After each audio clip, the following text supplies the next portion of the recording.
in Wales, through the Wellbeing of Future Generations Act, then, and also looking at the Social Value Act, which applies across the whole of the United Kingdom, you get, through some of this legislation, permission to think differently. And what Wales has now done is totally changed its procurement mechanisms because it wants to deliver on the aspirations of the Wellbeing of Future Generations Act. And the bit about procurement is particularly important. And I'll just give you one example of a localised project that actually links over to the work I do with the Food Farming and Countryside Commission as well. In the Carmarthenshire, which is a local authority area in Wales, in West Wales, is also, because of its placing and relationship to other local authorities, it has a university in it, a college in it. It has the headquarters of the West Wales Health in it. It has a major police headquarters in it, etc. So it is very much a regional headquarters.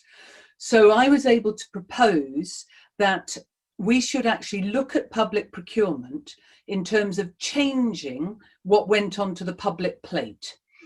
So if we got all the public authorities, the council, the police, the university, the college, the health board, Natural Resources Wales and others, all to procure together around food. Now, some of us procure quite a lot from the university sector and the college sector. Others, such as the police, procure very little. Health procures an enormous amount. Local authorities procure an enormous amount, particularly in the context of schools and care homes. And I thought if we could get all the procurement lined up, we could create, and this is very much linked to the Preston model, we could create an opportunity where we were creating healthier food, create new opportunities for growing, because only 3% of Welsh horticulture, i.e. fruit and vegetable, is grown in Wales, which is nonsensical, because it could very easily grow all of it, since all the 3% is grown on 0.001% of land. So if you want to do, literally, if you had 3% of land turned over, you'd get 100% of the need, and then it could be used for other things. So how can you take that localization approach at a local authority level and get all the partners in play? Now, the Wellbeing of Future Generations Act demands in every local authority area a public services board that is all those authorities that have to work together on outcomes that benefit that place.